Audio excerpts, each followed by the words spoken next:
Sets up at the point now. Couldn't get the puck back to him. Ryland Kite will come ahead. Works around German. 2-on-1. Short-handed Kite to Stapleton. He scores! Short-handed goal number 3 of the season for the Wolves. Now, finally, we were talking about this so much, about the floodgates opening up one of these days. We were mentioning this with Donnie Lever. Hopefully it would be tonight, and it certainly has now with 6. What a play. I was just talking about Carson German, and he does play the point almost all the time over the years with his club, but watch Ryland Kite. See you later. And then a heads-up pass. I'll tell you what, Tim Stapleton read that play so well. He watched the defenseman, then he took off and beat Seabrook to the opening, and it was laid out perfectly, and a tap-in goal. A nice shorty that was. Half a dozen goals now for the Wolves. Their third shorthanded, third one given up by the Heat this season. Talking with Don Lever before the game, Billy was saying that this next week sets up pretty good for the team. He'll have a couple days to practice before Rockford, then a couple more days before heading down to Austin. The schedule, yeah, definitely my favorite for at least practicing and going over video and things they need to do to get the system down pat. And as we mentioned a few times, I'm not sure how happy he was with what we saw yesterday in the conditioning. So let me give a couple of. Crab working, he shoots, he scores! There's the extra point. I like it, and I've been thinking, you watch a guy like Johnny Poe who's worked hard. You want some of the guys that maybe have not been able to flourish yet offensively to get off the snide and start putting the puck in the net with regularity. You know, Johnny Poe, I just mentioned, coming off 3 games with an injury, but Joey Crab's a guy that can score you 25 easily. Kevin Dole through the middle, takes a man with him, and boy, of course, this poor goaltender hasn't seen a lot of pucks. And Joey Crab through traffic with a nice wrist shot that finds some space and room. As you mentioned, 7 on the board now. Well, the other thing that David Chance has seen a lot tonight is the Wolves finally opening up some passing lanes where those skilled guys can walk into a shot and pick a corner. Oh, very true. A little extra time. You have that. I don't care what level you are in, you should be able to find the net. David knocked down, pass out in front, knocked away by McIntyre. Crab gets the goal from Hosafo to make it 7-0 in favor of the Wolves. Pass right through the slot once again, ends up at the point, teed up by Pellick. He scores. The shutout is over after a very long run for the Wolves, including yesterday.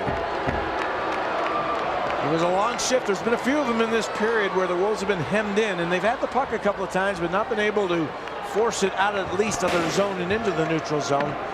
Here's Brian Tippett challenging. Puck gets pushed right through the crease, and it'll go all the way to the point. No one on this side, and this is just a bullet.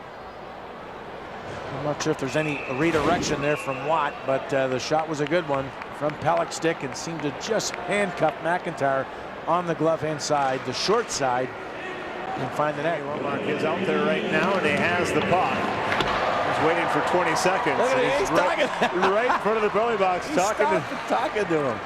He's not going to go into his own zone. Sterling will be free in 10 seconds. Stay with us. Oh, you never know. Saturday night, 7-1 game. And the penalty to Sterling is over. Sterling has the puck, and look at this. Yeah, that's amazing. Right now, Wilmar knocks him down and starts throwing punches immediately. Sterling rolls over, gets a left in. That's unbelievable.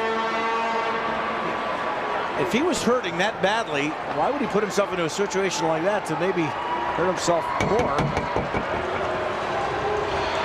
Because he was limping after the collision and the penalty to Sterling. This will be, what do they call it, aggressor, intimidation? What do you call this penalty? Lundmark? I'd call it an angry Lundmark at this point, huh? That's Sterling padding his penalty minutes. Now they have to walk down the tunnel together. Lundmark looking. Oh, it's Sterling. I'm going after. Look at that. Yeah. Had already dropped the gloves. Got the takedown. Yeah. That's a sign, though, of 2 guys that aren't used to scrapping, though. They went quickly to the ice. And they converse through the tunnel. Still talking.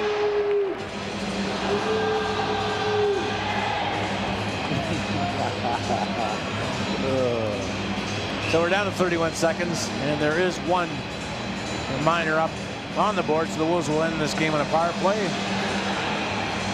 So walks in, gets the early shower. He gets the hot water. The hot water. Yeah, he gets He's in hot water and he gets the hot water. And he gets the fresh soap.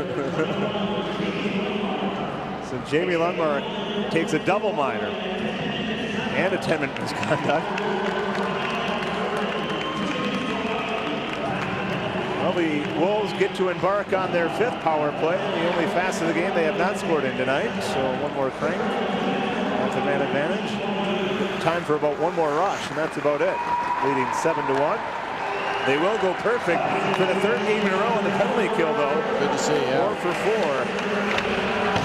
Wheeling around, out in front, cleared out, and that will just about do it. Don Lever in his 2nd game behind the bench will pick up his 1st win and 3 points in his first 2 games. So congratulations to him and to Drew McIntyre, his 1st win of the season.